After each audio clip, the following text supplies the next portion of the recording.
नमस्कार दोस्तों, एस के स्टोरीज चैनल में आपका हार्दिक स्वागत है। चित्रा मुदगल जी की कहानी प्रेत योनि। दीदी दीदी उठो उठो, बाबूजी बुला रहे हैं तुम्हें बालकनी में। छोटी बहन पिंकी ने अधीर हो उसे बाह पकड़कर झंझोड़ने की कोशिश की।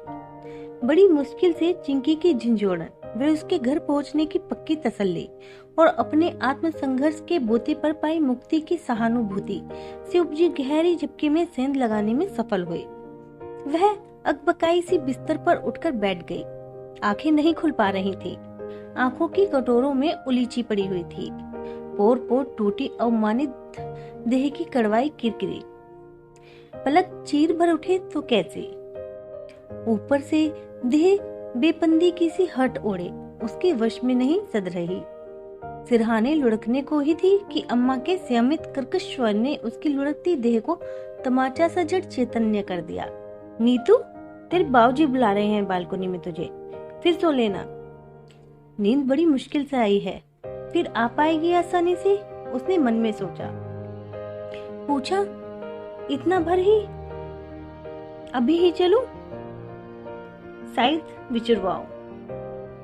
विचित्र प्रतीत हुआ अम्मा का आचरण। बोलने की उनकी पुरानी आदत है, किंतु समय का बोध भी विस्मृत कर बैठेंगी वे, यह अनुमान नहीं था।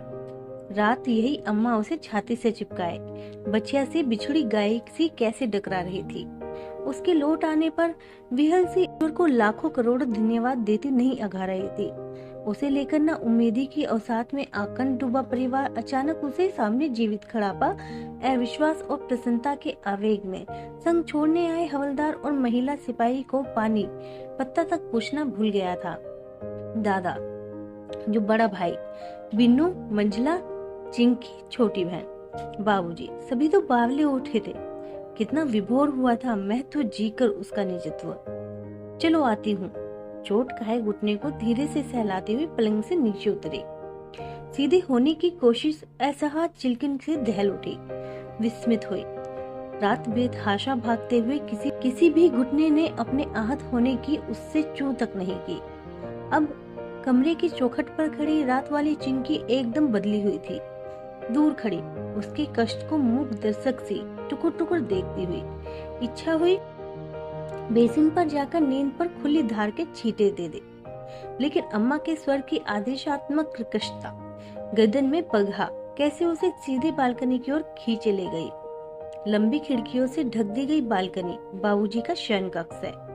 घर में जब वे होते हैं यही लेटे बैठे पढ़ या सो रहे होते हैं। दीवार के सहारे पीठ टिकाए दीवान पर बैठे बाबूजी सामने अखबार फैलाए उसे और चिंकी को छोड़ घर के सभी सदस्यों से घिरे बैठे थे। सुबह अपनी आपाधापी से मुक्त हो सबका इस तरह से इकट्ठा बैठ होना उसे सनका गया। कहीं कुछ अघटित घटा है जिसका सीधा या घुमा फिराकर कोई संबंध उसके परिवार से जुड़ता अवश्य है। अम्मा और चिंकी को तो वह देख चुकी थी। बाबूजी के चढ़े हुए माथे की गुर्राहट, उसकी ओर चील सी झपटी। आ गई भवानी, लो अखबार बांच लो आज का। अपनी आंखों के आगे फैलाया हुआ अखबार अपेक्षित पृष्ठ की ओर मुड़कर उसकी ओर बढ़ाते हुए पुनः बोले वे, ऊपर दाहिनी तरफ वाला बॉक्स आइटम। शीर्षक पढ़कर सब प्रश्न उसने बाबूजी की ओर देखा। एक बहादुर लड़की की शौर्य गाथा, यही ना? बाबूजी ने उच्छ्वास भरा। वही। उसकी तीक्ष्ण हुआई दृष्टि शीर्षक छोड़ नीचे दी गई पंक्तियों पर दौड़ने लगी। 31 अगस्त मथुरा। कल अपराध ग्वालियर के निकट मुंबई से आ रही पंजाब मेल और मालगाड़ी के मध्य हुई भयानक भिड़ंत के परिणाम स्वरूप सैकड़ों मृत और घायल यात्रियों में से भोपाल से आ रही दिल्ली विश्वविद्यालय की बीए की अंतिम वर्ष की छात्रा अनीता गुप्ता, जो चिकित्सकों की मामूली मरहम पट्टी के उपरांत जाने की अनुमति मिल जाने पर कुछ एक अन्य यात्रियों के साथ साझी की टैक्सी से दिल्ली आ रही थी। अन्य यात्रियों के अपने गंतव्य पर उतर जाने के पश्चात मथुरा के निकट शहर से दूर एक निर्जन स्थान पर कामुक टैक्सी चालक की हवस की शिकार हुई। साहसी अनीता ने बड़ी बहादुरी से वहशी टैक्सी चालक का सामना किया और किसी प्रकार उस दरिंदे के चुंगल से निकल भागने में सफल हुई। इतना ही नहीं, अस्त व्यस्त अनीता ने निकट के पुलिस थाने में पहुंचकर उस टैक्सी चालक के विरुद्ध रिपोर्ट दर्ज कराई। पुलिस पूरी मुस्तैदी से उस टैक्सी चालक की खोज रही है। अनीता को पुलिस सुरक्षा में सकुशल उसके अभिभावक के पास दिल्ली पहुंचा दिया गया। थाना प्रभारी केसी गोयल ने दिल्ली की शुद्धालय की इस बहादुर छात्रा के साहस की भूरी भूरी प्रशंसा की है और लड़कियों के लिए अनुकरणीय उदाहरण बताया है। बॉक्स आइटम खत्म होते ही संवाददाता की चुस्ती पर दंग रह गई। हृदय आत्मविश्वास और प्रसन्नता की मिली जुली हिलोरों से उद्वेलित हो गया। रात थाना प्रभारी गोयल जी ने उसके सामने भी तो कितना कुछ कहा था प्रशंसा में। चलने के समय वे बोले थे, बहादुर लड़की, तुम अगर उस कामुक राक्षस से अकेले लड़ सकती हो तो क्या हम इतने लोग मिलकर उसे ढूंढ नहीं पाएंगे? उसे अपने कुकृत्य की सजा भोगनी ही होगी। वह बाबूजी को संबोधित कर उनसे बोलने ही जा रही थी कि आप लोग इस बॉक्स आइटम को पढ़कर बजाय मुदित होने के तनावग्रस्त क्यों हो रहे हैं? लेकिन उसके मुंह खोलने से पूर्व ही अचानक बैठक में रखे टेलीफोन की घंटी बज उठी। मुक्ता का होगा, भोपाल से। आत्मलाप से करती अम्मा फोन उठाने बैठक की ओर दौड़ी। अम्मा के जाते ही सहसा बाबूजी को किसी बात का अंदेशा हुआ। चौकन्ने से उठकर वे अम्मा के पीछे लपके। अम्मा की हेलो हेलो अभी पूरी नहीं हो पाई थी कि फोन जबरन उनके हाथ से झपट लिए। बाबूजी की इस अप्रत्याशित व्यवहार से अम्मा अचंभित हो उठी। उनके चेहरे पर एक दबा दबा नाराजगी का भाव उभर आया, किंतु बाबूजी की हेलो के अंदाज से उन पर यह तो स्पष्ट हो गया कि फोन पर न उनकी बड़ी बेटी मुक्ता है, न ही जमाई बाबू रवि। कौन? डॉक्टर साहब? सुनाइए। डॉक्टर साहब, बॉक्स आइटम? हाँ, पढ़कर मैं भी आपकी भांति चकित हूँ। दरअसल नीतू तो हमारी अभी मुक्ता बिटिया के पास भोपाल में ही है। नाती अंशुल का जन्मदिन है 4 सितंबर को। उसका जन्मदिन मनाए बगैर वे लोग उसे आने ही नहीं दे रहे। न, यह अनीता हमारी नहीं है। विश्वविद्यालय में साहब 50 अनीता गुप्ता होंगी जी। जमाना सचमुच बहुत खराब है, लाख पढ़ा लिखा दो। मगर हाँ, ठीक कह रहे हैं, लड़की सचमुच बहुत बहादुर थी। और सहमत हूँ मैं आपसे। 150 सरकारी आंकड़े हैं, दोनों ही मरे होंगे। नहीं, 11 बजे के करीब ही निकलता हूँ घर से। अच्छा डॉक्टर साहब, शुभ चिंता के लिए धन्यवाद। फोन यथास्थान रखते हुए बाबूजी का चेहरा और अधिक तनावपूर्ण हो उठा। लग रहा था वे उधेड़-बुन में डूबे हुए किसी कूल किनारे तक पहुंचने के लिए प्राण भाव से हाथ पैर मार रहे हैं। सुनो, बाबूजी का तात्पर्य अम्मा से था, लेकिन सभी को अपने निकट खड़े हुए पाकर वे शुद्ध स्वर में चेतावनी से वे बोले, सुन लिए? घर घर बांटी जा रही है हमारी बहादुर बिटिया की शौर्य गाथा। अभी तक तो डॉक्टर कमाता बाबू का फोन आया है। देखते रहो, दिन भर फोन की घंटी टुनटुनाती रहेगी। लोग बिटिया के कसीदे हमें सुनाते रहेंगे और अफसोस के बहाने घर पर आकर जले पर नमक भी छिड़केंगे। हम नाते रिश्तेदारों में मुंह दिखाने के काबिल नहीं रहे। खाने की मेज से टिके हुए दादा ने आशंकित दृष्टि से बाबूजी की ओर देखा। अलीगढ़ वालों को भी खबर लग सकती है। और दादा की आशंका बाबूजी को निर्मूल नहीं लगी। और चाहे तो अपनी लड़की का संबंध तुमसे अभी का अभी तोड़ सकते हैं। अखबार अलीगढ़ में नहीं बिकते। कम प्रपंच होते हैं बनियों में। अम्मा ने वितृष्णा से सिर झटक कर अपनी बरादरी को कोसा। अब जाति बरादरी को कोसना छोड़ो और कान खोलकर सुनो।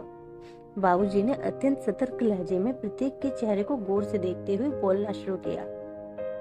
अभी इसी क्षण से चाहे किसी सगे संबंधी का फोन आया या हितैषी पड़ोसी का, या भी खुद घर आकर अफसोस प्रकट करे, अखबार में छपी खबर के विषय में उनसे साफ साफ मुकर जाना। यूं अटकलें लगाते रहे लोग, लगाते रहे। उसका सिर घूम रहा है। यह कौन से बाबूजी हैं? इस अपरिचित व्यक्ति को तो उसने कभी देखा ही नहीं। उसके धर्म भीरू और सत्य भीरू बाबूजी की काया के किस कोने में दुबक बैठा रहा यह कायर व्यक्ति, जो निसंकोच झूठ पर झूठ गढ़े जा रहा है, मान मर्यादा के रूढ़ मानदंडों की रक्षा के लिए। बाबूजी ही कहते थे ना, बिटिया ही मेरे बुढ़ापे की लुकटियां बनेंगे। अब वे लड़कियों के हाथों से स्वयं उनकी ही लुकटियां छीन उन्हें अबला बनाने पर तुले हुए हैं, तो वे उनके बुढ़ापे का सहारा बन सकती हैं। यही व्यक्ति है जो अम्मा से हमेशा इस बात के लिए लड़ता भिड़ता रहा कि मैं अपनी लड़कियों को कुछ दहेज में दूंगा तो सिर्फ शिक्षा ही उन्हें आत्मनिर्भर बनाएगी, अपनी ऊंच नीच से निपटेगी। हम जीवन भर साथ बैठे रहेंगे ढाल के उनकी रक्षा को। अपना ऊंच नीच निपटा नहीं, उसने पूरी जीवटता के साथ कहां से संचित किया था आत्मबल अपने रोम रोम में। बाबूजी से ही पाया था ना। इस तरह से कहीं सच्चाई पर पर्दा पड़ सकता है? क्यों नहीं बाबूजी। छद्म खोल से बाहर आ अपने भीतर के छटपटाते मनुष्य को मुखौटी की विवशता से मुक्त कर साहस दिखाते कि अखबारों की सुर्खियों में कैद अनीता गुप्ता कोई अन्य नहीं, उनकी अपनी बेटी नीतू ही है। बाबूजी अगला नहीं खोलेंगे तो सदैव सदैव के लिए उनकी अपनी नीतू के हाथों से ही नहीं, सभी बेटियों के हाथों से अपनी लुटकियां सरक जाएंगी। और मुन्ना, बाबूजी किसी कुशल अहेरी की भांति संकल्पबद्ध हो दादा से मुखातिब हुए। भोपाल डिमांड कॉल से तुरंत बुक करो, रविया मुक्ता जो भी मिले मामला समझा दो, किसी को कानो कान खबर न लगे कि नीतू उसके पास नहीं है। दादा ने पहले अपने बॉस के घर फोन किया कि आज उनके पिता का अस्थमा अचानक उखड़ रहा है, वे उन्हें डॉक्टर के पास दिखाने के उपरांत ही कार्यालय पहुंचेंगे, यही करीब 12 तक। जी, लंच से पहले हर हालत में पहुंच जाऊंगा सर। चिंतित हो आए बॉस को दादा ने स्वर में संकटग्रस्त होने का नाटकीय पुट घोलते हुए आश्वस्त किया, फिर तत्परता से भोपाल का डिमांड नंबर डायल करने लगे। उसे चोट खाए घुटने की पीड़ा असहाय हो रही है। पूरे घर का कार्य व्यापार उसे फन काढ़े फुफकारते नाक सजड़ किए हुए है। प्रतिवाद आंतों में मरोड़े खा रहा है, कंठ से नहीं फूट पा रहा है। दीदी ही मिली फोन पर। बाबूजी संक्षेप में परिवार की प्रतिष्ठा पर टूटी विपदा का जिक्र कर क्या करना है उन्हें क्या नहीं दायर दे रहे हैं। किशोरी चिंकी को अम्मा एक कोने में ले जाकर फुसफुसाते हुए न जाने किस षड्यंत्र की भूमिका सौंप रही हैं। किंतु चिंकी के बचपन घुले चेहरे पर परिपक्वता का भाव शाखाओं पर फुदक रही गिलहरी सिदृश स्थिर नहीं हो पा रहा। भोचक के खड़े बिन्नू को दादा ने घुड़का, मोहल्ले में तुम्हारा क्रिकेट खेलना बंद, आज से स्कूल से सीधा कर, समझे? स्कूल 2-4 रोज बिन्नू स्कूल नहीं जाएगा तो कौन कलेक्टर छूट जाएगी हाथ से। अम्मा दादा की नादानी पर भड़की। उसे लग रहा था वह कमरे में जाकर सो रहे। सोना उनके लिए निहायत जरूरी है। वह अपनी जगह से हिली ही थी कि बाबूजी उसे संबोधित कर आदेशात्मक स्वर में बोले, नीतू, तुम मानकर चलो कि तुम इस घर में अभी पहुंची ही नहीं हो। अपने कमरे से बाहर आने की जरूरत नहीं, न दरवाजा खोलने के लिए न टेलीफोन उठाने के लिए। वक्त का सदुपयोग करो, अपने कमरे में बैठकर पढ़ो। और क्या? अम्मा ने सुर में सुर मिलाया। हमेशा यही शिकायत रहती है तेरी, इस घर के चैचे में पढ़ने के लिए एकांत नहीं मिलता। चिंकी बोल पड़ी, बाबूजी आज हम स्कूल नहीं गए ना तो कल मेडिकल लेके जाना पड़ेगा। मेडिकल हफ्ते भर का दिलवा देंगे बेटी, तू घर पर ही बनी रहे। कोई आया गया तो घर का दरवाजा कौन खोलेगा? सौदे सुल्फ की खातिर तुम्हारी अम्मा घर से निकलेगी ही नहीं। उसका चेहरा भी तृष्णा से सिकुड़ आया। जो कुछ चिंकी को नहीं समझना चाहिए वही समझाया जा रहा है उसे, और वह विवश सी खड़ी देख रही है। वह चिंकी के बदलते मनोभावों को स्पष्ट लक्षित कर रही है। चिंकी की फुदकन अनायास चौकन्नी भेड़िए की चितवन में परिवर्तित हो रही है। पहली बार उसे सत्ता सुख का अनुभव हो रहा है। भले दीदी की निगरानी के ही बहाने, कहाँ तो दीदी हर वक्त उस पर धोस जमाए रहती थी। वह कब सोए, कब उठे, कब पढ़े, कब खेले, किसके साथ खेले, कैसे खाए, कितना खाए, बात बात पर उनकी टोका टाकी खोपड़ी पर सवार रहती थी। अब पासा पलटा हुआ है। चेदराहट दीदी के हाथ से सरक उसके हाथ में आ गई है। वह बोराई सी अपने कमरे में दाखिल हो टप टपाते माथे की तकिए में गड़ाकर फूट पड़ी। रात अपनी छाती में गड़े उसके चेहरे को सहलाते छूते प्रलाप सी करती अम्मा बोली थी, हम तो उम्मीद छोड़ चुके थे मोरी चिड़ैया। अम्मा बोले ही जा रही थी, तुझे गाड़ी पर बिठाते ही भोपाल से मुक्ता का फोन आ गया कि नीतू के डिब्बे का नंबर S9 है, सीट 32। तेरे बेसब्र बाबूजी घंटे भर पहले ही स्टेशन पहुंच गए। स्टेशन पहुंचकर पता लगा कि गाड़ी घंटे भर के करीब लेट है। घंटा बीतते न बीतते पुनः घोषणा हुई कि घंटा भर और विलंब है। स्टेशन पर आत्मीयों को लेने पहुंचे लोग स्पष्ट सूचना के अभाव में परेशान हो उठे। जितने मुंह उतनी बातें। किसी ने गाड़ी में बम विस्फोट होने की आशंका व्यक्त की, किसी ने इंजन फेल होने की। 1.5 घंटे बाद जाकर रेलवे अधिकारियों ने खेत भरे स्वर में सूचना दी कि ग्वालियर के निकट गाड़ी का मालगाड़ी से टकरा जाने के परिणाम स्वरूप भीषण दुर्घटना हो गई है। सैकड़ों यात्रियों के हताहत होने की आशंका है। स्टेशन पर हड़कंप मच गया। घबराए बाबूजी को न इस पल चैन न उस पल।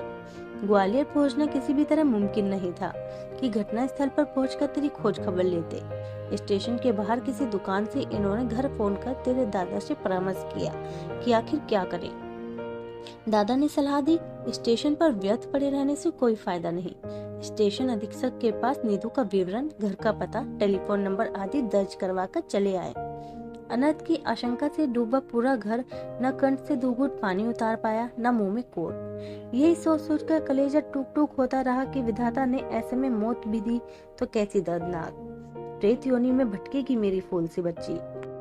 सुबकती अम्मा की ठुड्डी से चूते आंसू उसके धूल उलझे केशों को नहीं भिगो रहे थे, उनके शुद्ध स्वर को आश्वस्त कर रहे थे। बाबूजी पुलिस वालों को विदा करके ऊपर लौटे तब बेटी की संक्षिप्त आपबीती से अवगत हो चुके थे कि अपने ऊपर टूटी आकस्मिक विपदा से किस जीवट व और धैर्य के साथ उनकी बेटी जूझी और पुलिस थाने पहुंचकर उस कामुक टैक्सी चालक के विरुद्ध रिपोर्ट दर्ज कराई। आपकी बेटी दुर्गा है, साक्षात दुर्गा। बेटी के प्रति महिला हवलदार की प्रशस्ति उद्धारों ने कुछ पलों पूर्व उद्विग्न बाबूजी को गर्व से भाव विभोर कर दिया। भूल जा बेटी, जो कुछ तुझ पर बीती, सोच ले दुस्वप्न था। हमारे लिए यही बहुत है कि तू जीवित है, हमारी आंखों के सामने है। तू एक नहीं 2-2 यमराजों को पछाड़ कर आ रही है। वही बाबूजी सुबह अखबार में उसकी संघर्ष गाथा की चर्चा पढ़कर एकाएक संवेदना शून्य कैसे हो उठे। क्या था जो सिर्फ अखबार की खबर बनते ही तिरोहित हो गया। संघर्ष शक्ति, जीवन सब हाशिए के शब्द भर होकर रह गए। लोक अपवाद के भय से, लोक अपवाद के विरुद्ध वह बाबूजी कैसे तनकर खड़े हो गए थे। जब मुक्ता दीदी की अकेले बंबई जाकर नौकरी करने के निश्चय की सगे संबंधियों ने आलोचना की थी। मुक्ता कह रही थी, हफ्ते भर घर बैठाने से बात नहीं सदेगी, सीधा प्राइवेट फॉर्म ही भरवाओ। बाबूजी अम्मा से कह रहे थे। दूरंदेश है मुक्ता। जोश में आकर यह कभी किसी सहेली से सच्चाई बोल बैठी तो बिरादरी में कोई इसे अपनी देहरी लेने से रहा। उनकी परस्पर बातचीत में ही टूट गई। बाबूजी किसी से फोन पर उलझे हुए हैं, शायद कोई अखबार का संवाददाता है और घटना के संबंध में सीधा उससे बात करने का इच्छुक है। वह तकिए से चेहरा उठा, वहीं से चिल्लाकर बाबूजी से कहना चाह रही है कि वह उस संवाददाता से बात करना चाहती है, लेकिन उसे प्रतीत हो रहा है उसके भीतर की प्रतिवाद शक्ति एकाएक क्षीण हो गई है। यह इर्द गिर्द निरंतर सघन हो रहे षड्यंत्र के विष बदबू से बेसुध। बाबूजी उत्तेजित हो कह रहे हैं, जिस किसी विद्यार्थिनी ने उन्हें उनके घर का टेलीफोन नंबर दिया है, द्वेष भाव से ग्रस्त होकर दिया है। टैक्सी चालक की हवस का शिकार हुई लड़की मेरी बेटी अनीता नहीं है। मैं क्या कह सकता हूँ, कौन है वह लड़की, क्यों नहीं लग सकता पता? जरूर लगाइए पता। आपको तो अपने अखबार के लिए मिर्च मसाले की जरूरत है भाई। अपनी बेटी से कैसे बात करवा दूं? वो यहाँ हो भी तो? वह तो अपनी बड़ी बहन के पास भोपाल है। जी नहीं, मेरी बेटी के घर फोन नहीं है। इसमें छिपाने की क्या बात है? जब अखबारों में घटना का विवरण प्रकाशित हो ही गया है तो शेष क्या ढका रह जाता है। देखिए, प्रगतिशीलता और जागरूकता का पाठ कृपया मुझे न पढ़ाएं। मैं पूरी तरह से एक जागरूक बाप हूँ। बस इससे ज्यादा मैं आपसे कोई बात नहीं करना चाहता। बाबूजी ने फोन रखा नहीं, खींच और क्रोध से लगभग पटक दिया, मानो फोन का चोंगा नहीं हथौड़ा हो उनके हाथ में उसे, और उन्होंने पूरी ताकत से उस अजनबी संवाददाता की खोपड़ी पर दे मारा हो। अगले ही पल वे तमतमाए हुए से चीखे, चिंकी, फोन का प्लग अलग कर दो। तो सुना नहीं तूने? बाबूजी की आक्रामक मुद्रा देख सहमी हुई सी चिंकी उनके आदेश का पालन करने दौड़ी, किंतु आगे बढ़कर अम्मा ने उसे बीच में ही बरस दिया। रहने दे, तेरे बाबूजी होश में नहीं हैं। फिर बाबूजी की ओर मुड़कर मृदु संगीत स्वर में उन्हें धैर्य बांधती हुई बोली, सिर पर टूटे पहाड़ को तुम खुरपी से उचकाने चले हो? इतने नादान कब से हो गए? कोई अपना ही जरूरी फोन आ जाए तब? कैसे जरूरी फोन आ रहे हैं, देख रही? अम्मा की सलाह पर बाबूजी कटाक्ष से गुर्राए। एफआईआर दर्ज कराते समय अगर यह पुलिस वालों से स्पष्ट कर देते कि देखिए, लड़की का मामला है, उसके सुरक्षा और भविष्य का ख्याल कर वे मामले को गुप्त ही रखें। तो आज इस नाक कटाई से मुक्त नहीं हो जाते हम। संकट के समय बड़ों बड़ों का दिमाग कुंद हो जाता है। नहीं चला होगा दिमाग इस ओर। बाकी दिशाओं में दिमाग दौड़ रहा था, इस दिशा में भी दौड़ना चाहिए था झांसी की रानी का। अब जो नहीं हो पाया उसे बिसूरने से फायदा। और धीरे बोलो तनुक, सोई नहीं है नीतू? सुन रही होगी अपने कमरे में पड़ी पड़ी। उसके डर से मुंह सीलूं? बाबूजी बजाय शांत होने और उग्र हुए। हल्दी चूना पक गया अम्मा? चिंकी ने रसोई के दरवाजे से ही सूचित किया अम्मा को। कहाँ रखूं? तश्तरी में रखकर दीदी के कमरे की मेज पर रख दे, वहीं आ रही हूं मैं। हल्दी चूना किस लिए? बाबूजी ने कौतूहल से उनकी ओर देखा। नीतू के जख्मी घुटने पर लेप लगाने के लिए। हथेली भर नील पड़ा है, छूने भर से टीसता है। हड्डी की चोट हुई तो किसी विशेषज्ञ डॉक्टर को दिखलाना होगा। अम्मा का स्वर अनायास चिंतित हो आया। दिखा देंगे। बाबूजी के स्वर में विरक्ति थी। हड्डी टूटी होती तो टांग का हिलना डुलना ही मुश्किल होता। दुश्चिंताओं से घिरे होने के बावजूद बाबूजी के स्वर की यह उदासीनता अम्मा को अरुचिकर प्रतीत हुई। वे दफ्तर में बिना कुछ बोले मुड़ने को ही थी कि बाबूजी की सुनो सुनकर उनकी ओर पलटी। मैं कह रहा था कि तुमने चिंकी, बिन्नू, मुन्ना और नीतू को सारी बातें ठीक से समझा दी है ना? उनके एक ही बात को बार बार दोहराने से अम्मा को अचानक चिढ़ छूटी। समझा तो दिया है तुमने, मेरे समझाने को कुछ शेष है?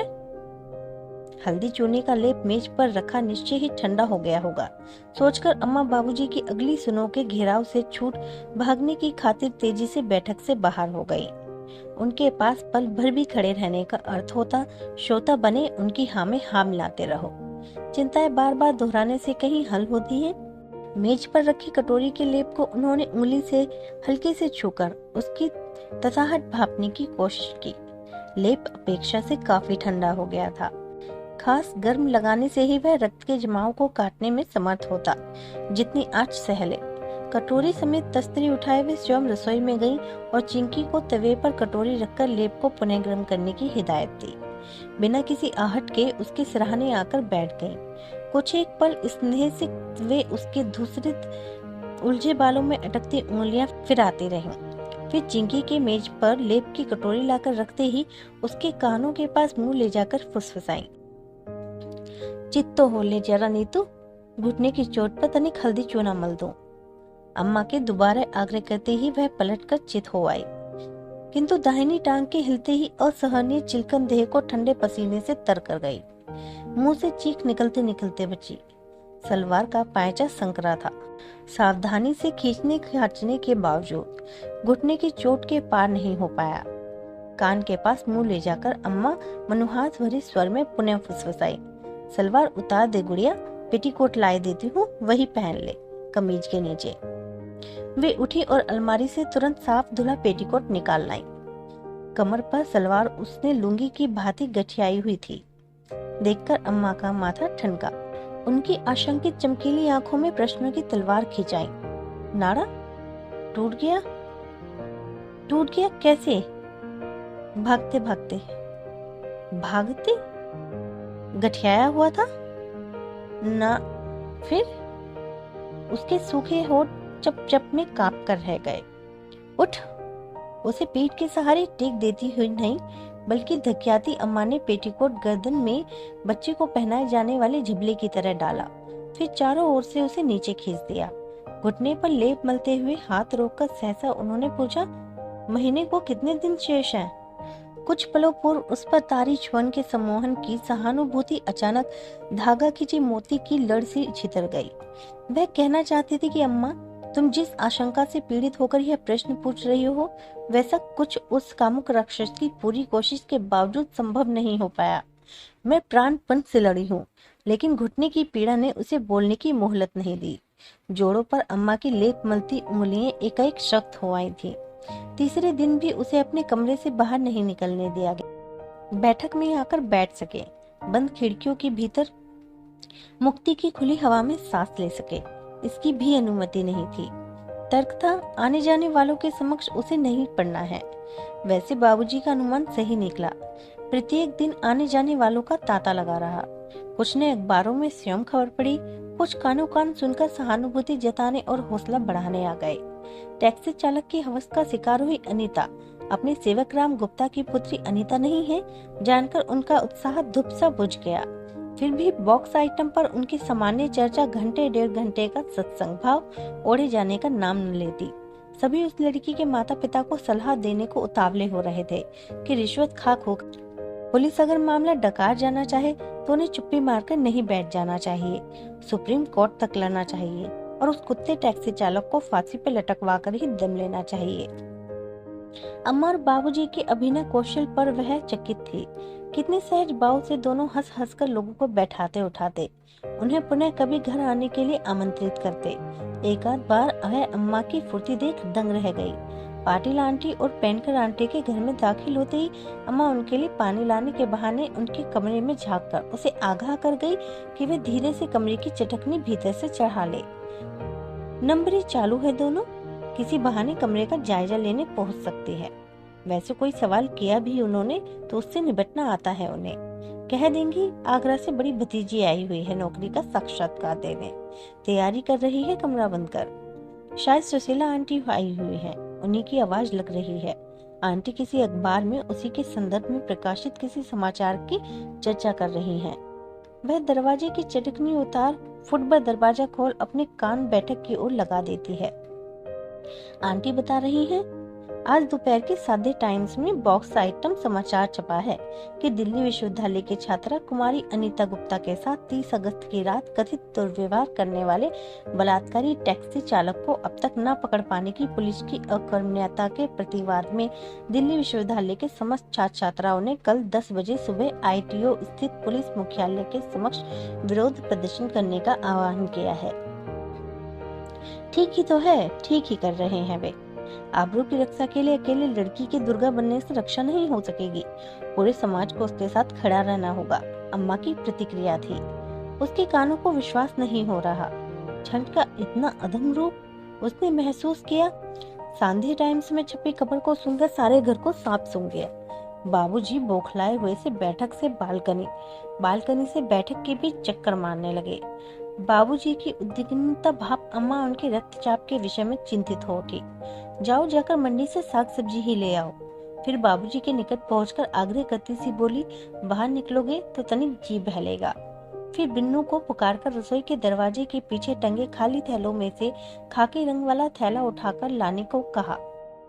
बाबूजी ने ठिठक कर अनिच्छा से उनकी ओर देखा। और हाँ, देखना पटरी पर किसी के पास साध्य टाइम्स की प्रति मिल जाए तो खरीद लाना। यह बात अम्मा ने लगभग फुसफुसाकर कही बाबूजी से। बिन्नू को दौड़ा के सुशीला के घर से भी मंगा सकती हूँ, पर कहीं वह यह न सोचे कि मैं इस खबर में इतनी दिलचस्पी क्यों ले रही हूँ। फिर बच्चे को फुसलाते देर लगती है। वह भी चाह रही है कि बाबूजी सब्जी मंडी तक घूम फिर आए और रास्ते से साध्य टाइम्स खरीद ले आए। अम्मा आग्रह न करती तो निश्चय ही संकोच त्याग कर वह बाबूजी से कहने ही जा रही थी। विरोध प्रदर्शन की खबर वह अपनी आंखों से पढ़ना चाहती है। शब्द शब्द जानना चाहती है कि ये कौन लोग हैं जो उसके स्त्रीत्व के अपमान और तिरस्कार से स्वयं अपमानित और आहत हुए हैं, बेचैन हुए हैं। क्यों नहीं वे प्रतिक्रिया में खामोश बैठ गए, उसके परिवार वालों की भांति। जो घटा मात्र उसके मुख दर्शक से। बिन्नू के हाथ से खाली थैला लेकर बाबूजी ने उसे खाने की मेज की कुर्सी की पीठ पर लटका दिया। उसे लगा बाबूजी घर से निकलकर नहीं जाना चाह रहे। उनके भीतर द्वंद के कई कई मोर्चे खुल गए हैं। उसे महसूस हो रहा है कि हर मोर्चे पर बाबूजी की सिर्फ पीठ है। अम्मा रसोई में शायद चूल्हे पर दूध गर्म करने के लिए चढ़ा रही हैं। आगे बढ़कर वही आग्रह करे, पहले की तरह उन्हें हाथ में जबरन थैला पकड़ाकर पीठ से ठहले हुए दरवाजे से बाहर कराएं। हो सकता है पहले की ही तरह बाबूजी पलटकर उसके दोनों हाथों को अपनी मुट्ठियों में जकड़ लें और कैसी रही वाली नटखट मुस्कान मुस्कुराते हुए करें, अरे चुड़ैल, धक्का मारकर क्यों बाहर कर रही है? जा रहा हूँ और अब तो तुझे भी सींग घसीट ले चलूंगा। चल पकड़ थैला। वह अपने कमरे से निकलकर बैठक में टहल रहे बाबूजी की ओर दबे पांव बढ़ी। आहट सुनकर विचार मग्न बाबूजी उसकी ओर पलटे। उसे देखते ही आग बबूला हो एकदम से चीखे, बाहर क्यों आई? अपने कमरे से निकलकर कमरे में जाओ। वह बाबूजी के अप्रत्याशित रौद्र रूप के लिए प्रस्तुत नहीं थी। आवाक हो जड़ हो आई। सुना नहीं तुमने? उसने पहली बार प्रतिवाद में मुंह खोला। मुझे आज का सादे टाइम्स चाहिए बाबूजी, प्लीज। तो धुआं ऐसे ही नहीं उठ रहा। लगता है तुमने अपने साथियों को कहीं से इशारा कर दिया है कि अब वे तुम्हारे आत्मसम्मान की रक्षा का नाटक खेलें और हमारी इज्जत को सरेआम सड़कों पर नीलाम करें। तुम तमतमाए हुए बाबूजी आपा खो बैठे और उसकी चोट खाई हुई टांग की परवाह किए बिना उसे बांह से दबोच कमरे की ओर घसीट ले आए। सारी के किराए पर पानी फेर कर धर दोगे तुम। पंख में स्वयं ही नहीं डूबी, हमें भी लिसेड़ कर धर दिया। चूल्हा धीमा कर अम्मा घबराई हुई सी उसके कमरे की ओर दौड़ी आई। बजाय बाबूजी के असंतुलित व्यवहार के प्रति आपत्ति प्रकट करने के उल्टा उसे ही कोसती हुई बोली, यह क्या नौटंकी है नीतू? मोहल्ले को घर में इकट्ठा करके ही मानोगी? 3 दिन के प्रशिक्षण में ही पकाई चिंकी अम्मा की सतर्क आंखों का संकेत पाते ही घर की एकाध खुली हुई खिड़कियों को फुर्ती से बंद करने लगी, ताकि चीख पुकार का कोई स्वर घर की देहरी न रंग सके। उसे मालूम है कि खिड़कियां बंद करने के पश्चात चिंकी दौड़कर दादा का ट्रांजिस्टर उठा लाएगी और कहीं भी सुई फेंट कर उसे पूरे वॉल्यूम पर चला देगी। फूटती रुलाई को कंठ में ही घोट देने के लिए उसने औंधे हो पूरी शक्ति बटोर कर तकिए में मुंह गड़ा लिए। नाक दबने से सांसें अवरुद्ध हो रही हैं, होती रहे। क्रूर संकल्प से दृढ़ हो आई। चेहरा नहीं उठाएगी तकिए से। अच्छा है दम घुट जाए। इनके हाथों रिस रिस कर मरने से तो अच्छा है आत्मघात। उसने तकिए के दोनों सिरों को मुट्ठियों में भींच लिया। आवाजों के मिले जुले शोर ने बेहोशी की चिकोटी भरी तो उसने पाया कि कमरे की दीवारों से कोहरे गोले सा अंधेरा चिपका हुआ है। पर्दे के पीछे से सहन की ट्यूब बत्ती की उजास, पींग भरने को व्याकुल झूले के लंबे पटे पर्दे हिलते ही फर्श पर हिलकोरे लेने लगती है। दूरदर्शन पर शायद कोई धारावाहिक चल रहा है, कोई हास्य धारावाहिक। बीच बीच में चिंकी और बिन्नू की उन्मत्त खिलखिलाहट की खनक धारावाहिक की रिकॉर्डेड संवेद हंसी की ध्वनि के साथ घुल मिल रही है। उसे लग रहा है घर के सारे सदस्य दूरदर्शन से जुड़े बैठे हुए हैं। रसोई की बत्ती बंद है। आसपास किसी के होने की चुटकी भर आहट सुनाई नहीं दे रही। 10-15 मिनट और सुनाई नहीं देगी। सहन की दीवार से सटे रखे मेजनुमा शोकेस के ऊपर बाबूजी का कॉर्डलेस टेलीफोन रखा रहता है। पिछले जाड़ों में जियाजी ने उन्हें सिंगापुर यात्रा से लौटकर विशेष प्रयोजन के साथ भेंट किया था कि वे घंटे भर पाखाने में बैठे रहते हैं, अखबार वहीं पढ़ते हैं। एक फोन सुनने की ही असुविधा होती है उन्हें। यह यंत्र उन्हें इस असुविधा से मुक्ति दिलाएगा। उसे अपनी कॉलेज की साथी सहेली नम्रता के बात करनी थी। इसके लिए नम्रता का कई बार फोन आ चुका है। वह हर बार वही झूठ उसे भी टिका दिया गया, लेकिन नम्रता जानती है कि वह 30 अगस्त को भोपाल से चलने वाली थी। खत लिखा था उसे उसने। वह नम्रता को अपनी घुटन के विषय में बताना चाह रही है। वह उसे बताना चाह रही है कि वह अपनों द्वारा ही अपने घर में नजरबंद है और कामुक टैक्सी चालक की हवस का शिकार अनीता गुप्ता कोई अन्य नहीं, तुम्हारी एकमात्र अपनी सहेली नीतू है। नीतू नम्रता से संपर्क करने के लिए पाखाने के भीतर कागज पेंसिल लिफाफा ले जाकर उसने कुछ पक्तियां घसीटकर संकेत से बिन्नू को कमरे में बुलाकर चिट्ठी उसकी निक्कर की जेब के हवाले कर चिरोरी की थी और वह सावधानी पूर्वक नीचे जाकर चिट्ठी लेटर बॉक्स में डाल आए। मगर चिट्ठी लेटर बॉक्स में डालने के बजाय बिन्नू ने बाबूजी के हाथ में थमा दी। वही बिन्नू जो राक्षस और राजकुमार की कहानी सुनने के बाद राक्षस से भयभीत हो उसकी टांग पर टांग चढ़ाए बिना ना सोता। वह बिल्ली की तरह दबे पांव शोकेस के निकट पहुंचकर कॉर्डलेस फोन उठा लेती है और फुर्ती से उसका तार निकालकर स्विच ऑन कर नम्रता के घर का नंबर घुमाने लगती है। नंबर लग गया है। आंटी ने उठाया है। वे हेलो हेलो कर रही हैं। वह उनसे नम्रता को बुला देने के लिए कहने जा रही थी कि बलात् किसी ने उसके हाथ से फोन झटक लिए। उसकी अचंभित भयाक्रांत दृष्टि के समक्ष दादा खड़े हुए अज्ञा बेताल से उसे घूर रहे थे। फोन किसे कर रही थी? मैं किसी को फोन नहीं कर सकती, उसने अपने भीतर प्रतिवाद किया। हिलने डुलने सांस लेने के लिए तुझे तुम्हारी अनुमति चाहिए। मूक आक्रोश से उसकी पूरी देह थर्रा उठी, किंतु ऑटो पर सिवाय देने फड़कन के कुछ नहीं फूट पाया। क्या हो गया है? उसे क्या हो रहा है? वह कुछ बोलती क्यों नहीं? दादा ने बिन्नू को फोन उठाकर अपने कमरे में रखाने का आदेश किया। फिर निकट आ खड़े बाबूजी का फोन शोकेस पर रखा छोड़ देने की असावधानी पर डांटा। आज चल, हम सबके साथ बैठक में चलकर अंग्रेजी समाचार सुन। तब तक चिंकी मेज पर खाना लगाएगी। अम्मा मनोबल भाव प्रदर्शित करती उसे बैठक में ले चलने के लिए उद्यत हुई। अपनी ओर सब प्रश्न देखते हुए बाबूजी का अभिप्राय ताड़कर वे उन्हें आश्वस्त करती हुई सी बोली, अब कोई आने से रहा, आया भी तो तुरंत अपने कमरे में भेज दूंगी। उसने घड़ियाली सहानुभूति से चटपटा रहे अम्मा के हाथ को अपने कंधे पर से झटका और बिना किसी की ओर देखे अपने अंधेरे कमरे की ओर मुड़ ली। खिसियाया हुआ आक्रोश पिघलकर आंखों से बह रहा है धरोधार। अम्मा उसके पीछे उसके बिस्तर तक चली आई और हमेशा की भांति उसके बालों में उंगलियां फंसाकर चक्कर घिरने हो रहे सिर को खुजलाती सी सहलाने लगी। धीरे से काम ले बेटा, कठिन समय में धैर्य से ही पार लगता है। जो कुछ हो रहा है तेरे भले के लिए ही ना। सहन में खड़े हुए दादा उसकी मानसिक दशा पर बाबूजी से अंग्रेजी टिप्पणी कर रहे हैं। विक्षिप्त हो रही है एकदम। उसकी इच्छा हो रही है कि अपने बालों में फंसी अम्मा की उंगलियों को बालों से खींचकर पेंसिल की तराशी पैनी नोक की भांति मोड़कर तोड़ दे। उनकी छुअन अब कपड़े उतार चुके हैं। उनकी छुअन और उसकी देह के बीच अनकहे संवाद के समस्त सेतु चूक गए हैं। कभी ऐसा हो सकता था कि अम्मा उसे छू रही हो और वह नीरी काठ की काट बनी पड़ी उनकी गोद में अपना मुंह न छिपा सके। खाना लग गया अम्मा, दादा और बाबूजी मेज पर बैठे हैं। चिंकी ने कमरे में झांककर सूचना दी।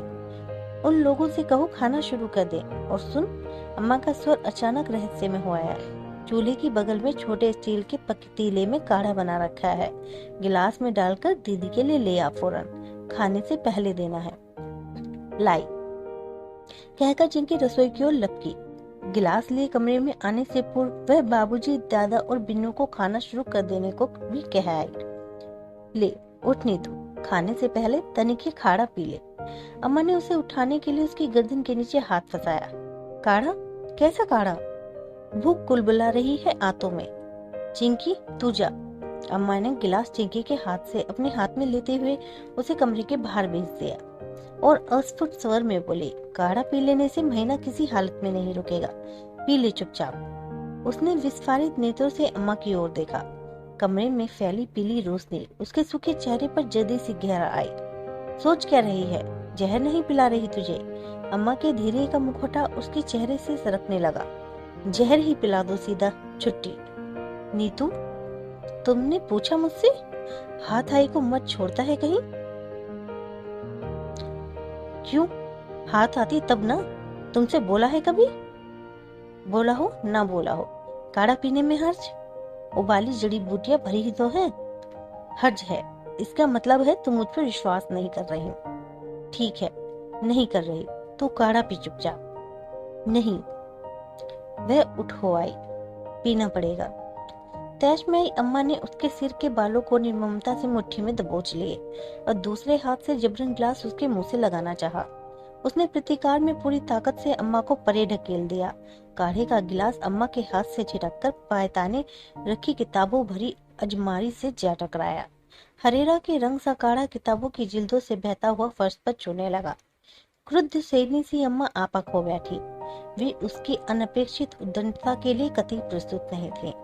लपक कर झपाटे से उन्होंने पुनः उसके बालों को मुट्ठी में कस लिए और उसके छूटने को कसमसाते चेहरे पर तड़ातड़ चाटे जड़ने शुरू कर दिए। उसमें हिस्न हो आई अम्मा के चाटे जड़ते हाथ को दोनों हाथों से पकड़ने की कोशिश की, लेकिन अम्मा के सिर पर तो जैसे भूत सवार हो गया था। उनका हाथ पकड़ने की अनधिकार चेष्टा ने आग में घी का काम किया। अम्मा ने उसे बालों समेत पलंग पर से फर्श पर खींच लिए और शक्ति भर उस पर लाते बरसाने लगी। वे शायद उसे लात घूसों से अचेत होने की सीमा तक रोक दी अगर दादा और बिन्नू ने उन्हें पीछे से जकड़कर अलग ना कर दिया होता। अच्छा होता तो उन्हीं 150 पल्ले धर गए सवारियों में से एक होती कुलच्छिन। जाते जाते अम्मा सराप रही थी उसे। प्रेम, वात्सल्य, शुभेच्छा शब्द शब्द झूठे हैं, अपनी अपनी कुंठाओं के पर्याय। वे जो जीवन के नाम पर जीना उन्हें सौंपना चाहते हैं, वह पग पग पर उनकी शर्तों के तैयार शुदा फंदों में स्वयं को कसना नहीं होगा।